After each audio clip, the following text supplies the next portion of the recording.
Hello. Good morning बच्चों, कैसे हैं आप लोग। आशा करते हैं कि आप लोग सभी कोई अच्छे होंगे, मस्त होंगे, जबरदस्त होंगे। ठीक है। चलिए हम लोग कौन सा चैप्टर कर रहे थे। पहला चैप्टर कर रहे थे क्लास 10th का साइंस में, केमिकल रिएक्शन एंड इक्वेशंस। और हम लोग इससे पीछे वाले वीडियो में क्या पढ़े थे, हम लोग लास्ट वीडियो में क्या पढ़े थे। केमिकल इक्वेशन जिसमें दो तरह के होते हैं, बैलेंस केमिकल इक्वेशंस और अनबैलेंस केमिकल इक्वेशंस। जिसमें हम लोग इससे पीछे वाले वीडियो, लास्ट वाले वीडियो में बैलेंस केमिकल इक्वेशंस और अनबैलेंस केमिकल इक्वेशंस के बारे में हम लोग देखे थे। ठीक है, यही दोनों के बारे में हम लोग मेनली चर्चा कर रहे थे। आज हम लोग चर्चा करेंगे steps of balancing a chemical equations, कि किसी भी केमिकल इक्वेशंस को बैलेंस करने की क्या क्या स्टेप्स हो सकती है। ठीक है, तो उसको आज हम लोग चर्चा करेंगे। ठीक है, चलिए उसी को हम लोग देखते हैं और हेडिंग में लिखिए। ठीक है, कि क्या लिखना है।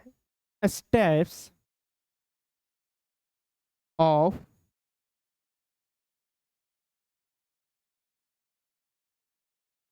balancing a chemical equation। ठीक है, steps of balancing a chemical equation, कि एक केमिकल इक्वेशन को बैलेंस करने की क्या क्या स्टेप्स हो सकती है और कितने स्टेप होती है। ठीक है, मेनली ये हम लोग चर्चा करेंगे। ठीक है, सबसे पहले इसमें हम चर्चा ये करना चाह रहे हैं स्टेप्स के पहले, कि कोई भी केमिकल इक्वेशंस की बैलेंस करने की आवश्यकता क्यों है, क्यों जरूरत है, कि क्यों हम किसी भी केमिकल इक्वेशंस को बैलेंस करें। ठीक है, क्यों करते हैं हम लोग बैलेंस। तो चलिए हम लोग देखते हैं कि इसका सबसे पहले जो रिक्वायरमेंट है, ठीक है, जो इसका जो सबसे पहले नीडेड है, वो नीडेड क्या है कि बैलेंस करने के लिए इसका आवश्यकता इसलिए है क्योंकि ये क्या करता है कि एक लॉ है, law of conservation of mass. ठीक है, अगर कोई भी केमिकल इक्वेशंस को हम लोग बैलेंस करते हैं तो वो केमिकल इक्वेशंस क्या करता है, law of conservation of mass rule को वो फॉलो करता है। इसको क्या करता है, ये फॉलो करता है। कोई भी केमिकल इक्वेशंस को बैलेंस करना, कहने का मतलब कि law of conservation of mass को फॉलो करना। कहने का मतलब क्या है, ये लॉ क्या है। ठीक है, law of conservation of mass क्या है। देखिए, एक साइंटिस्ट था जिसका नाम क्या है, लेवोजियर। ठीक है, वो वो भी बहुत बड़े साइंटिस्ट थे। उन्होंने क्या किया था कि जितना भी केमिकल रिएक्शंस पे वो एक्सपेरिमेंट किए थे, ठीक है, बहुत सारे केमिकल रिएक्शंस पे उन्होंने एक्सपेरिमेंट किए थे। ठीक है, तो उन्होंने केमिकल रिएक्शन पे जब जब एक्सपेरिमेंट कर रहे थे तो उन्होंने देखा कि जितना हम रिएक्टेंट का मास ले रहे हैं, जब ये रिएक्टेंट आपस में रिएक्शन करके प्रोडक्ट बना रहा है, प्रोडक्ट में कन्वर्ट हो जा रहा है, तो जो प्रोडक्ट का मास बन रहा है ना, वो exact equal to the mass of the reactant. कहने का मतलब प्रोडक्ट का मास उतना ही बन रहा है जितना पहले रिएक्टेंट का मास था। ठीक है, जैसे सपोज हम मान लेते हैं मेरे पास एक रिएक्शन है। ठीक है, जैसे कि मान लेते हैं मेरे पास कार्बन है, क्या है, ऑक्सीजन है, दोनों का आपस में रिएक्शन करवाएं तो रिएक्शन करवा के क्या बना, कार्बन डाइऑक्साइड बना। क्या बना, कार्बन डाइऑक्साइड बना। ठीक है, तो उन्होंने क्या बोला, देखिए ये क्या है, एरो के पहले वाला को हम लोग क्या बोलते हैं, रिएक्टेंट। क्या बोलते हैं इसको, रिएक्टेंट बोलते हैं। ठीक है, ये रिएक्टेंट है। और रिएक्शन के बाद रिएक्टेंट किस में कन्वर्ट हो जाता है, नया सब्सटेंस में, जिसको हम लोग क्या बोलते हैं, प्रोडक्ट। क्या बोलते हैं हम लोग, प्रोडक्ट बोलते हैं। ठीक है, तो इधर वाला रिएक्टेंट, उधर वाला क्या हो गया, प्रोडक्ट। रिएक्शन के बाद उन्होंने क्या देखा कि जो रिएक्टेंट का मास था, कहने का मतलब कि मास ऑफ कार्बन और प्लस मास ऑफ क्या हो जाएगा, ऑक्सीजन, दोनों को जोड़ देते हैं। तो ये रिएक्शन करने के बाद प्रोडक्ट बना रहा था किसका, CO2 का। तो जो मास ऑफ CO2 होगा ना, वो exact equal to the reactant के मास के बराबर होगा। तो रिएक्टेंट कौन है इसमें, ऑक्सीजन और कार्बन। ठीक है, तो इसका जितना मास होगा रिएक्टेंट का, वही मास किसका होगा, प्रोडक्ट का होगा। मतलब रिएक्शन करने के बाद जो रिएक्टेंट का मास था ना, वही प्रोडक्ट का मास रहेगा। तो इन्होंने सिर्फ एक रिएक्शन के बाद नहीं, बहुत सारे केमिकल रिएक्शंस पे उन्होंने एक्सपेरिमेंट करना स्टार्ट किए थे। तो उन्होंने हर बार देख रहे थे कि जितना रिएक्टेंट का मास प्रोडक्ट में जब भी कन्वर्ट हो रहा था, तो उतना ही मास बन रहा था प्रोडक्ट का जितना पहले का रिएक्टेंट का था। ठीक है, तो उन्होंने उसको नियम दे दिया, law of conservation of mass. क्यों ऐसा दिया, क्योंकि जो मास रिएक्टेंट का वही मास प्रोडक्ट का। मतलब रिएक्टेंट जब रिएक्शन के बाद में प्रोडक्ट बना रहा था तो रिएक्टेंट का मास कहीं और ना ही लॉस हो रहा था और ना ही कहीं इंक्रीज हो रहा था ड्यूरिंग द रिएक्शन।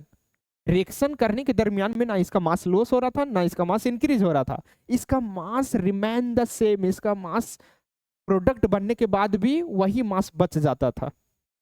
कहने का मतलब रिएक्टेंट का मास कंजर्व हो जा रहा था किसमें, प्रोडक्ट में। जो मास रिएक्टेंट का था वही मास कंजर्व हो जा रहा था प्रोडक्ट में। मतलब जो मास रिएक्टेंट का वही मास प्रोडक्ट का कंजर्व हो जा रहा था मास।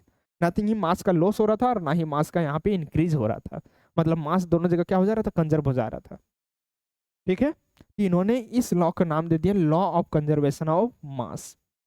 ठीक है, एक और एग्जांपल लेते हैं। जैसे कि मान लेते हैं मेरे पास क्या है, सपोज कर लेते हैं। ठीक है, जैसे मेरे पास क्या है, H2 प्लस क्या है, O2। ठीक है, मेरे पास क्या है, H2 और प्लस क्या है, O2 है। ठीक है, ये है ना, H2 और क्या है, O2 है। अब ये क्या बना देता है, H2O। क्या बना देगा ये, H2O बना देगा। ठीक है, अब एक चीज बताइए, ये क्या हो जाएगा, रिएक्टेंट हो जाएगा। तो मास ऑफ रिएक्टेंट का हम लोग निकालते हैं तो मास ऑफ हाइड्रोजन प्लस क्या निकलेगा, मास ऑफ ऑक्सीजन। ठीक है, तीन के अनुसार क्या होगा कि जितना रिएक्टेंट का मास होगा प्रोडक्ट बनने का मास भी वही होगा, प्रोडक्ट का मास भी वही होगा जितना रिएक्टेंट का मास था। इनके अनुसार ना law of conservation mass of अनुसार क्या है कि जो रिएक्टेंट का मास होगा प्रोडक्ट बनने का, बस जो मास रहेगा प्रोडक्ट का वो एग्जैक्ट इक्वल टू द किसका रहेगा, रिएक्टेंट का मास का। तो यहाँ पे क्या किसका मास है, रिएक्टेंट का। दोनों का मास को जोड़ देंगे तो प्रोडक्ट का मास बनेगा, यहाँ के नहीं बनेगा। प्रोडक्ट का क्या बनेगा, मास। और प्रोडक्ट का मास और रिएक्टेंट का मास आपस में क्या होंगे, इक्वल होंगे। दोनों क्या होंगे, बराबर होंगे। ठीक है, इन्होंने बोला था, कौन, लेबोजियर ने। क्यों ऐसा बोला था, क्योंकि इन्होंने बहुत सारे केमिकल रिएक्शन पे एक्सपेरिमेंट किए थे और उनको हर बार यही ऑब्जर्व हो रहा था, जो रिएक्टेंट का मास है वही क्या हो जाता है, फाइनली प्रोडक्ट के मास में कन्वर्ट हो जाता है, यानी कंजर्व हो जाता है। ठीक है, ये मास क्या हो जाएगा अच्छा, आप लोग ऐसा भी 9th क्लास में सुने होंगे, atom can not be destroyed nor be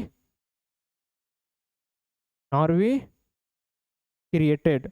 atom को ना ही तो हम लोग विनाश कर सकते हैं और ना ही उसका सृजन कर सकते हैं। कहने का मतलब atom can not be destroyed और नॉट बी क्रिएटेड।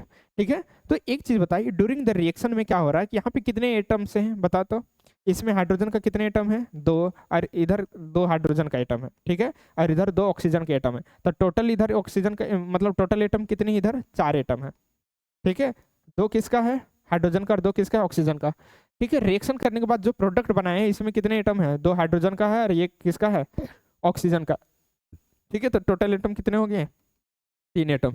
तो एक चीज बताइए, रिएक्शन के दरमियान में तो आप एक एटम को तो घटा दिए, क्योंकि आप अभी क्या बोले कि एटम को ना ही हम लोग डिस्ट्रॉय कर सकते हैं, ना ही एटम को हम घटा सकते हैं, और ना ही एटम को हम बढ़ा सकते हैं, ना ही बना सकते हैं उसको, ना ही उसको पूरी तरह से हम लोग क्या कर सकते हैं, मतलब एटम को ना डिस्ट्रॉय कर सकते हैं, ना एटम को कंप्लीटली खत्म कर सकते हैं, और ना ही उसको क्रिएट कर सकते हैं, खुद से नहीं बना सकते। तो इस एटम रिएक्टेंट में कितने एटम शामिल थे, 4। तो प्रोडक्ट में आप क्या किए, एक एटम को डिस्ट्रॉय कर दिए हैं। ठीक है, तो डिस्ट्रॉय तो नहीं करना है, क्योंकि यहाँ पे रिएक्टेंट का मास प्रोडक्ट के मास के बराबर हो रहा है क्या, नहीं। क्यों नहीं हो रहा, क्योंकि मान लेते हैं एक हाइड्रोजन है 1 kg का, तो 2 हाइड्रोजन कितना kg का, 2 kg का हो जाएगा। ये कितना kg का हो जाएगा, 2 kg का। अगर मान लेते हैं ऑक्सीजन भी 1 kg का, तो 2 ऑक्सीजन कितना kg का, ये भी हो जाएगा 2 kg का। तो 2 kg और 2 kg कितना kg हो जाएगा, 4 kg। कितना kg हो जाएगा, 4 kg। नहीं होगा क्या, देखिए हाइड्रोजन को मान लेते हैं 1 kg का है, तो 2 हाइड्रोजन कितना kg का, 2 kg का। एक ऑक्सीजन एटम 1 kg का है, तो 2 ऑक्सीजन एटम, 2 ऑक्सीजन है ना, तो एक ऑक्सीजन का 1 kg, तो 2 ऑक्सीजन का 2 kg।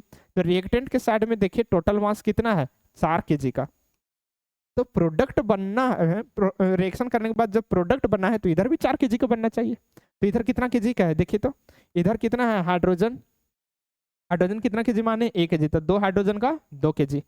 2 हाइड्रोजन का कितना हो जाएगा, 2 kg, प्लस एक ऑक्सीजन का 1 kg माने, तो एक एक ऑक्सीजन का 1 kg होगा ना, तो इधर तो 3 kg हो गया।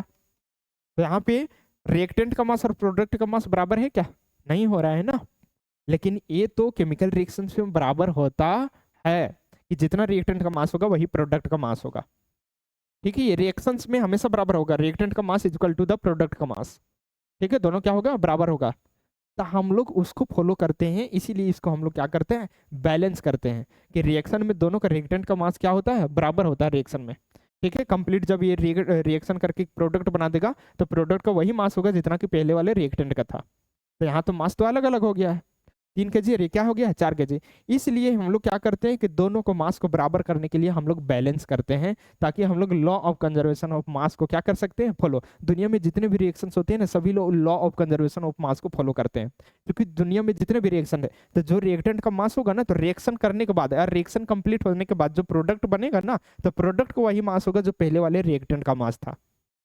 ठीक है, तो जो पहले दुनिया में जितने भी रिएक्शन है, तो जो रिएक्टेंट का मास लेंगे वही आफ्टर चेंज हो जाएगा किस में, प्रोडक्ट में, आफ्टर द रिएक्शन।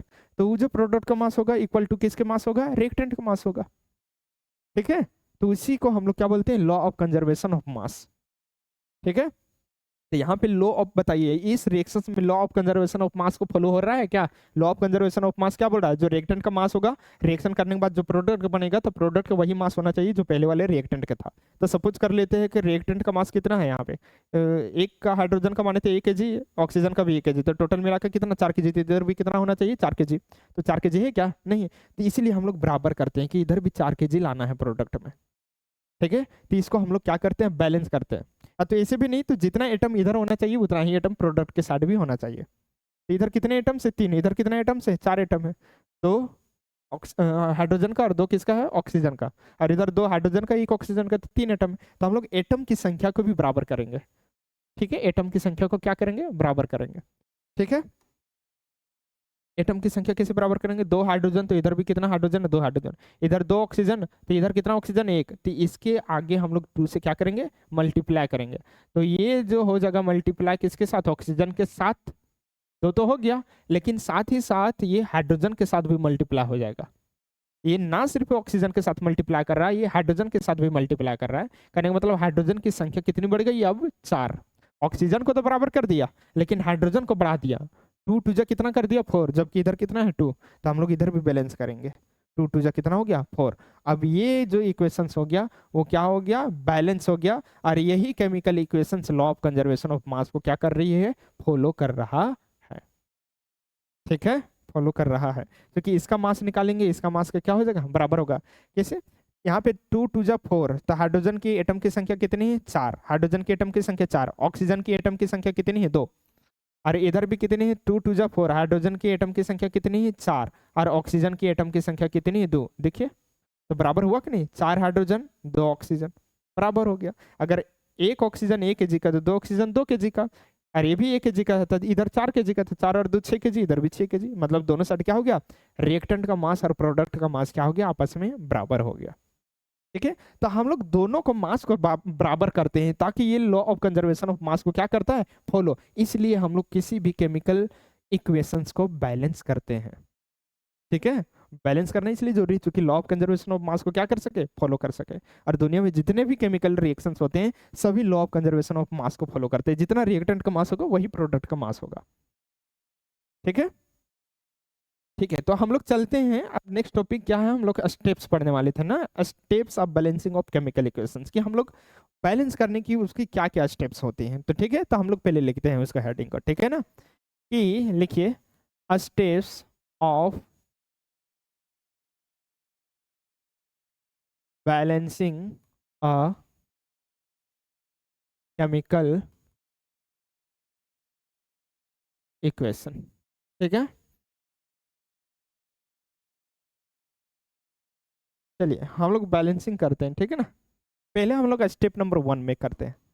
ठीक है, स्टेप 1 में क्या कहता है कि ठीक है, कि हम लोग कोई भी केमिकल इक्वेशंस को बैलेंसिंग करते हैं तो सबसे पहले हम लोग को केमिकल इक्वेशंस लिखना पड़ेगा, है ना। तो मान लेते हैं, एक एग्जांपल लेते हैं कोई भी केमिकल इक्वेशंस का, जैसे एनसीईआरटी में जो दिया हुआ है वो इसी को ले लेते हैं। जैसे कि मान लेते हैं मेरे पास एक केमिकल इक्वेशंस है, आयरन है, किसके साथ, वाटर के साथ में रिएक्शन कर रहा है, तो क्या बना देगा ये Fe3O4 आयरन ऑक्साइड, और क्या बना देगा ये हाइड्रोजन गैस को रिलीज कर देगा। देखिए जब भी गैस निकलता है तो वैसे क्या कर देते हैं हम लोग, ऊपर एरो दे देते हैं। खैर उसको अभी नहीं बता रहे। ठीक है, तो हम लोग क्या करते हैं, इसको पहले इस तरह से इक्वेशंस को लिख देते हैं, और जैसे इक्वेशंस को लिखेंगे इसके चारों ओर हम लोग क्या करेंगे, बॉक्स बना देंगे। ठीक है, जो भी यहाँ पे एलिमेंट है या तो जो भी फॉर्मूला है उसके चारों तरफ से क्या कर देंगे हम लोग, बॉक्स बना देंगे। ठीक है, अब बैलेंस करना रहेगा तो बॉक्स के अंदर में कोई छेड़छाड़ नहीं करेंगे हम लोग। ठीक है, जितना छेड़छाड़ करना है सब बॉक्स के बाहर, बॉक्स के बाहर, बॉक्स के बाहर, बॉक्स के बाहर। अगर बराबर नहीं है तो बराबर करने के लिए हम लोग बॉक्स के बाहर में ही क्या करेंगे, छेड़छाड़ करना है, जो भी नंबर बिठा के। ठीक है, तो हम लोग पहले स्टेप में क्या किए सो बताइए पहले। तो हम लोग क्या किए पहले स्टेप नंबर 1 में क्या किए हम लोग बताइए। सबसे पहले हम लोग क्या करते हैं, राइट ए केमिकल इक्वेशन। ठीक है, तो हम लोग क्या करते हैं, right a right a chemical equation and, और क्या किए हैं, बॉक्स को ड्रा कर दिए हैं, and draw the boxes around it. हम लोग पहले क्या करते हैं, राइट अ केमिकल इक्वेशंस लिखते हैं and draw the boxes around it, और इसके चारों तरफ हम लोग क्या कर देते हैं, बॉक्स से उसको क्या कर देते हैं, चारों तरफ से घेर देते हैं। ठीक है, ये कर देते हैं स्टेप नंबर 1 में। स्टेप नंबर 2 में क्या करेंगे कि हम लोग देखेंगे कि ये रिएक्टेंट है, एरो के लेफ्ट साइड वाला रिएक्टेंट, एरो के राइट साइड वाला क्या है, प्रोडक्ट है। तो हम लोग देखेंगे इसमें कितना एलिमेंट्स है, कितने डिफरेंट एलिमेंट है, तो 3, आयरन, हाइड्रोजन और ऑक्सीजन, ये 3 डिफरेंट एलिमेंट है। तो एटम की संख्या क्या है, तीनों एलिमेंट की सेम है क्या, नहीं, आयरन का 1 है, हाइड्रोजन का 2 है और ऑक्सीजन का 1 है। तो वही देखिए, अब रिएक्शन के बाद में क्या होगा, जो रिएक्टेंट होगा वही ना प्रोडक्ट बनेगा, तो जो इधर एटम होगा वही एटम उधर भी होगा, लेकिन नंबर इक्वल हो ये जरूरी नहीं है। तो देखिए इधर भी 3 एलिमेंट होगा, आयरन, ऑक्सीजन और क्या हो गया, हाइड्रोजन, ये 3 तरह का डिफरेंट एलिमेंट होगा, लेकिन सबका एलिमेंट का एटम की संख्या सेम है क्या। जैसे आयरन की एलिमेंट की संख्या, एलिमेंट जो है उसकी एटम की संख्या कितनी है, 3, ऑक्सीजन एलिमेंट की संख्या कितनी है, 4, हाइड्रोजन एलिमेंट की संख्या कितनी है, मात्र 2 है। ठीक है, तो हम लोग क्या करते हैं, एक बैलेंस करना है ना, तो इसका मास इसके मास के बराबर लाना है, इसका मास इसका मास के बराबर में क्या करना है, लाना। तो हम लोग को ये पता होना चाहिए कि रिएक्टेंट की तरफ कितने एटम की संख्या है और प्रोडक्ट की तरफ कितनी एटम की संख्या है। तो स्टेप 2 में हम लोग ये पता करेंगे कि रिएक्टेंट के साथ में कितने एटम की संख्या है और प्रोडक्ट के साथ में कितने एटम की संख्या है। तो स्टेप 2 में हम लोग क्या करेंगे, पता करना है किसका। ठीक है, तो हम लोग काउंटिंग करेंगे। ठीक है, स्टेप 2 में, ठीक है, हम लोग को ये पता करना है, ठीक है, काउंटिंग करके एटम की संख्या को। तो क्या करेंगे हम लोग, सेकेंड स्टेप में, count the number of atoms, ठीक है, ऑफ इच इली इच एलिमेंट, ठीक है, etch element on both side. Both side कहने का मतलब रिएक्टेंट के साइड में और प्रोडक्ट के साइड में। ठीक है, on both side in a chemical equation. ठीक है, तो हम लोग केमिकल इक्वेशंस में दोनों साइड में, रिएक्टेंट के साइड में कितनी एटम की संख्या है और प्रोडक्ट के साइड में कितनी एटम की संख्या है, उसको हम लोग क्या करेंगे, काउंट करेंगे, देखेंगे कितने एटम की संख्या है। तो अगर हम बोले कि रिएक्टेंट के साइड में पहले पता कर लेते हैं, ठीक है, ये रिएक्टेंट हो गया, तो रिएक्टेंट के साइड में हम लोग देखते हैं कि ये है, मान लेते हैं रिएक्टेंट, ठीक है, इधर सपोज कर लेते हैं क्या है, प्रोडक्ट है। ठीक है, तो इसमें देखिए अगर हम बोले कि बताइए आयरन, हाइड्रोजन और क्या है, ऑक्सीजन, ये 3 तरह का डिफरेंट एलिमेंट है, लेकिन आयरन की एटम की संख्या देखा जाए तो कितनी है आयरन, इधर भी देखिए एक चीज बताते हैं, इधर भी क्या होगा, आयरन होगा, इधर भी क्या होगा, हाइड्रोजन होगा, उधर भी क्या होगा, ऑक्सीजन होगा, यही 3 तरह का डिफरेंट एलिमेंट उधर भी होगा इधर भी होगा, लेकिन तीनों का एटम क्या सेम होगा, नहीं है।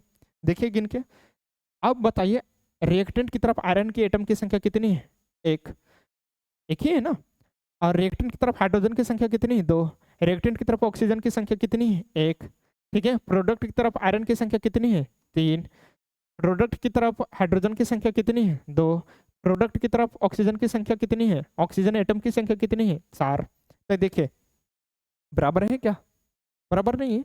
तो हमको क्या करना है कि रिएक्टेंट और प्रोडक्ट, सॉरी, रिएक्टेंट और प्रोडक्ट दोनों को मास को इक्विलाइज करना है ना, तब तो हम लोग क्या कर सकते हैं कि केमिकल इक्वेशन को बैलेंस कर सकते हैं ना। तो इसको बैलेंस करने के लिए हम लोग क्या करेंगे, इक्विलाइज करेंगे, दोनों नंबर को क्या करेंगे, इक्विलाइज करेंगे। कैसे करेंगे, सपोज यहाँ पे थोड़ा सा बताते हैं क्या है, कि सपोज कर लेते हैं आयरन यहाँ पे 1 है, प्रोडक्ट की साइड में कितने हैं, 3 है, तो इसको 3 से हम लोग मल्टीप्लाई करेंगे, तो आयरन भी कितना हो गया, रिएक्टेंट की तरफ 3 और उधर भी कितना हो गया, 3, कहने का मतलब इसको हम लोग 3 से क्या करते हैं, मल्टीप्लाई करते हैं। सपोज अभी लिखना नहीं है, बता रहे हैं, ठीक है। दूसरा, अब ये तो बराबर हो गया, अब हम लोग किसको बराबर करते हैं, हम लोग सपोज कर लेते हैं किसको बराबर कर रहे हैं हम लोग, हाइड्रोजन को। किसको कर रहे हैं? हाइड्रोजन को। तो एक चीज हमको जरा सा बताइए, हाइड्रोजन को बराबर कर रहे हैं, ठीक है, हाइड्रोजन कितनी, 2 और 2, तो इधर तो बराबर करना नहीं है, दोनों जगह क्या है, 2 और 2 है, तो इसको बराबर नहीं करेंगे। अच्छा, ऑक्सीजन को बराबर करना है, प्रोडक्ट की तरफ कितनी है, 4, तो रिएक्टेंट की तरफ कितनी है, 1, तो हम लोग इधर क्या करेंगे, मल्टीप्लाई करेंगे किससे, 4 से, तो दोनों तरफ क्या हो गया, बराबर। लेकिन याद रखिए कि ये ऑक्सीजन किसके साथ है यहाँ पे, रिएक्टेंट के साथ ना, हम लोग क्या किए हैं, 4 से मल्टीप्लाई किए हैं किधर, रिएक्टेंट के साथ में, तो ये ऑक्सीजन किसके साथ है, हाइड्रोजन के साथ। जैसे इसको हम 4 से ऑक्सीजन को मल्टीप्लाई किए तो ये हाइड्रोजन को भी तो मल्टीप्लाई कर दिया ना, ठीक है, 4 से जैसे ऑक्सीजन को हम मल्टीप्लाई किए, ये हाइड्रोजन को भी मल्टीप्लाई कर दिया, किधर वाला हाइड्रोजन, रिएक्टेंट वाला, प्रोडक्ट वाला, रिएक्टेंट वाला, इसलिए जैसे हम इसको 4 से मल्टीप्लाई करेंगे तो रिएक्टेंट वाला हाइड्रोजन को भी 4 से मल्टीप्लाई कर देना है। तो बताइए, अब प्रोडक्ट की तरफ 2 है, 2 है ना, अब इधर रिएक्टेंट की तरफ कितना हो गया, 4 दूना 8 हाइड्रोजन, तो प्रोडक्ट की तरफ भी तो 8 होना चाहिए, इसलिए इसको हम 4 से मल्टीप्लाई करेंगे। अब एटम की संख्या गिन के देखिए, आयरन कितना हो गया, 3, हाइड्रोजन कितना हो गया, 8, ऑक्सीजन कितना हो गया, 4, इधर भी आयरन कितना हो गया, 3, हाइड्रोजन कितनी हो गई, 8, ऑक्सीजन कितना हो गया, 4, बराबर हुआ कि नहीं हुआ, बराबर हुई कि ना, ठीक है, ये बराबर हो गया, ठीक है। तो हम लोग को इसी में हम लोग को क्या करना है, नेक्स्ट स्टेप में इक्विलाइज करना है, ठीक है, और हम लोग इक्विलाइज इसी में करेंगे डायरेक्ट, ठीक है। तो यहाँ पे जैसे हम लोग प्रोडक्ट की तरफ 4 से मल्टीप्लाई किए, तो प्रोडक्ट की तरफ हम लोग 4 से मल्टीप्लाई कर लिए, अब वो केमिकल इक्वेशंस क्या हो गया, बैलेंस हो गया, वो केमिकल इक्वेशंस क्या हो गया, बैलेंस, ठीक है। तो हम लोग नेक्स्ट स्टेप पे चलते हैं, ठीक है, तो इसको हम लोग बैलेंस कर लिए है ना, तो लेकिन हम लोग को यहाँ पे बैलेंस नहीं करना, हम लोग को स्टेप बाय स्टेप करना है ना, ठीक है, ये नहीं करना है, ठीक है, ये समझ में आया कि नहीं क्या है। तो सबको हम लोग अभी मिटा देते हैं, इसको, ठीक है,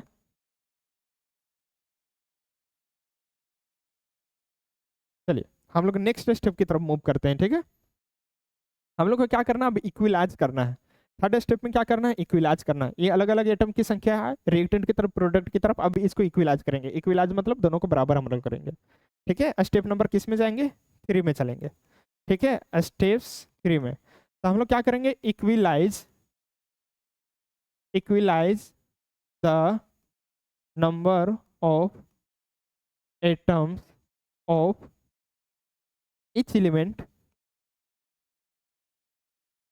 element on reactant and product sides, reactant and product side, ठीक है, दोनों तरफ क्या करेंगे, reactant and product side, by adding coefficient in front of element और फॉर्मूला। तो हम लोग इक्विलाइज करने के लिए क्या लिखते हैं, ऐड करते हैं कोफिशिएंट, कोफिशिएंट मतलब क्या हो गया, डिजिट हो गया, नंबर हो गया।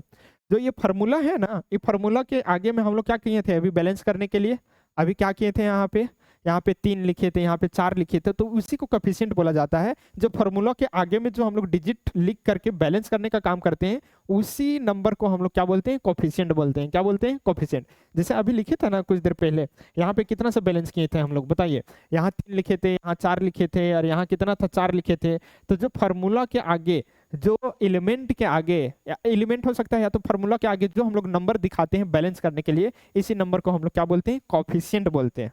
क्या बोलते हैं, कोफिशिएंट। तो हम लोग किसी भी केमिकल इक्वेशंस को बैलेंस करने के लिए किसका मदद लेते हैं, कोफिशिएंट का।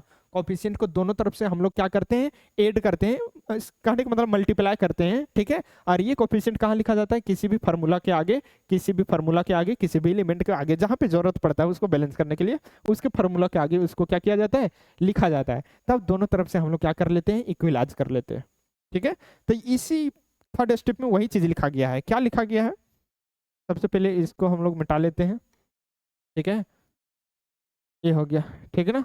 इसको क्या लिखे हैं, देखिए थर्ड स्टेप में क्या लिखा गया है कि equalise the number of atom of each element on reactant and product side by adding the coefficient in front of element और फार्मूला, ठीक है, ठीक है। फार्मूला या तो कोफिशिएंट के आगे, सॉरी, फार्मूला या तो एलिमेंट के आगे हम लोग क्या करते हैं, कोफिशिएंट को ऐड करते हैं, ठीक है, तो हम लोग इक्विलाइज करने के लिए जैसे कि हम लोग क्या लिखे थे फॉर्मूला में, बताइए। इक्वेशन क्या था हमारा, Fe+H2O था, और ये क्या बना दिया था, Fe3O4 और प्लस क्या होगा, हाइड्रोजन होगा। इसके ऊपर में हम लोग क्या किए थे, बॉक्स को ड्रा किए थे इस तरह से, ठीक है, हम लोग ऐसे बॉक्स को ड्रा कर लिए थे, है ना, ये हो गया, बॉक्स को ड्रा कर लिए, ठीक है। उसके बाद हम लोग क्या करते हैं, इक्विलाइज करते हैं कोफिशिएंट बैठा के, जैसे कि आयरन इधर 3 है, तो इधर कितना लिखेंगे, 3। तो आयरन और आयरन, रिएक्टेंट साइड और प्रोडक्ट साइड क्या हो गया, बराबर हो गया। अब किसको बराबर करना है, हाइड्रोजन, हाइड्रोजन कितना है, 2, इधर कितना है, 2, ये तो बराबर है, ठीक है। अब आ जाता है ऑक्सीजन का बारी, तो ऑक्सीजन 1 है, इधर कितना है, 4 है, तो यहाँ पे 4 से क्या करेंगे, मल्टीप्लाई करेंगे, तो ऑक्सीजन 4 से क्या हो गया, मल्टीप्लाई हो गया, तो ऑक्सीजन कितना हो गया, 4, साथ ही साथ हाइड्रोजन को भी मल्टीप्लाई कर दिया, तो इधर ऑक्सीजन 4 है, तो ऑक्सीजन तो इधर 4 से मल्टीप्लाई किए, तो इधर का ऑक्सीजन प्रोडक्ट के ऑक्सीजन के बराबर हो गया, प्रोडक्ट का ऑक्सीजन कितना है, 4 है, तो 4 से जब रिएक्टेंट के ऑक्सीजन को मल्टीप्लाई किए तो रिएक्टेंट का ऑक्सीजन भी कितना हो गया, 4, और दोनों क्या हो गया, बराबर। लेकिन जैसे ऑक्सीजन को बराबर करने के लिए 4 से मल्टीप्लाई किए, ये 4 जो भी है वो हाइड्रोजन को भी मल्टीप्लाई कर दिया, और हाइड्रोजन का भी कितना हो गया नंबर, 4 दूना 8, तो 4 दूना 8 हो गया, तो प्रोडक्ट के साइड में हाइड्रोजन की संख्या कितनी है, 2 है, तो इसको भी हम लोग क्या करेंगे, 4 से मल्टीप्लाई कर देंगे। अब बताइए दोनों साइड क्या हो गया, एटम की संख्या बराबर हुई कि नहीं हुई, ठीक है, काउंट कर लीजिए, 3 आयरन है, तो इधर भी कितना है, 3 आयरन है, उधर भी हाइड्रोजन कितनी है, 4 दूना 8, तो इधर भी कितना है, 4 दूना 8, और 4 ऑक्सीजन, यहाँ भी कितनी ऑक्सीजन है, 4 ऑक्सीजन है, ठीक है। अब हम लोग नेक्स्ट स्टेप में चलते हैं, फोर्थ स्टेप में, ठीक है। अब ये जब लिख लेते हैं तो इसका सबसे पहले हम लोग एक नेसेसरी कंडीशंस लिखना होता है, कि इसका फिजिकल स्टेट भी लिखना पड़ता है हम लोग को केमिकल इक्वेशंस का। जैसे मान लेते हैं ये रिएक्शन कर रहा है, तो ये सॉलिड है कि लिक्विड है, ये सॉलिड है कि लिक्विड है कि गैस है, ये भी सॉलिड लिक्विड है कि गैस है, ये सबको हमको मेंशन करना पड़ता है, ठीक है। कैसे मेंशन करेंगे उसको, यहाँ पे थोड़ा सा लिख लिख के हम लोग मेंशन करेंगे, तो हम लोग फोर्थ स्टेप में उसी को कर लिखने जा रहे हैं, ठीक है। तो स्टेप नंबर 4 में आते हैं, ठीक है, स्टेप नंबर 4 में, ठीक है, स्टेप नंबर 4 में, ठीक है। तो हम लोग स्टेप नंबर 4 में क्या करेंगे, स्टेप नंबर 4 में करते हैं mention the physical state of reactant and product, ठीक है। तो हम लोग रिएक्टेंट और प्रोडक्ट का भी क्या करते हैं, फिजिकल स्टेट को मेंशन करते हैं, हम लोग क्या करते हैं, रिएक्टेंट का फिजिकल स्टेट और प्रोडक्ट का फिजिकल स्टेट को भी मेंशन करते हैं। जैसे कि अभी रिएक्शंस में हम लोग कहाँ तक पहुंचे हैं, बताइए कहाँ तक पहुंचे हैं, देखिए Fe किसके साथ, वाटर के साथ क्या बनाया था, आयरन ऑक्साइड Fe3O4 और प्लस क्या है, हाइड्रोजन। फिर इसको हम लोग बैलेंस भी किए थे ना, बैलेंस कितना है, यहाँ पे 3 है, यहाँ पे 4 है, और ये कितना है, 4, यहीं तक पहुंचे हम लोग।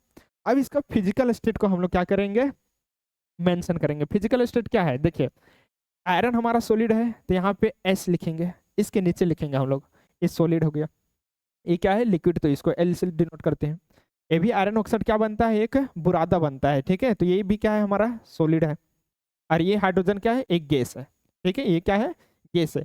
और गैस जब है तो ये क्या होता है कि ऊपर निकलेगा, इसलिए एरो से हम लोग क्या करेंगे, उसको दिखा देंगे, ठीक है। तो उससे ये पता चलेगा कि ये गैस जो है वो क्या हो रहा है, गैस के फॉर्म में निकल रहा है सॉरी, ठीक है, ये गैस का फॉर्म में क्या हो रहा है, निकल रहा है, ठीक ना। ये इसका फोर्थ स्टेप था जो हम लोग फिजिकल स्टेट को मेंशन कर लिया। अब लास्ट क्या है कि मान लेते हैं ये रिएक्शन कौन से कंडीशंस में हो रहा है, ठीक है, कौन से कंडीशंस में, एक्चुअली ये रिएक्शंस का कोई कंडीशन है क्या। अगर आयरन में अगर आप क्या करते हैं, पानी लगातार डालते जाते हैं तो वो क्या हो जाता है, रस्ट हो जाता है, जंग लग जाता है, ठीक है। तो नॉर्मली टेम्परेचर और प्रेशर में क्या हो जाता है, वो जंग लग जाता है, ठीक है।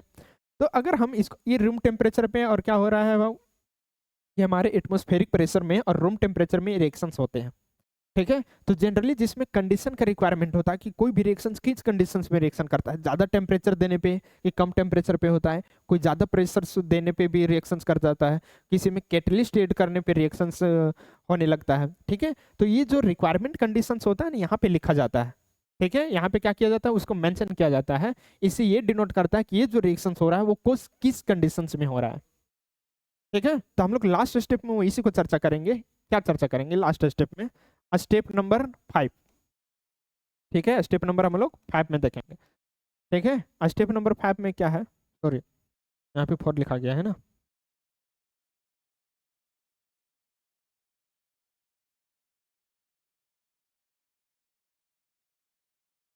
स्टेप नंबर किस में देखेंगे हम लोग? 5 में। तो 5 में क्या करेंगे हम लोग? ठीक है, right the necessary condition required, ठीक है, to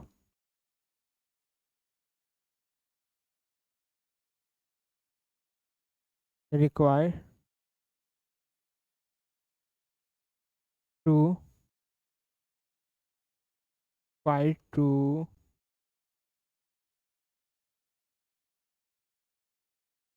proceed reaction like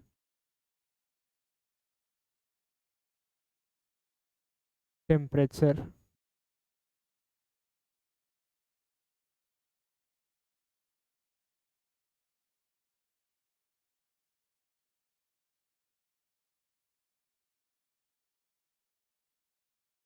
pressure और catalyst on arrow above or below to form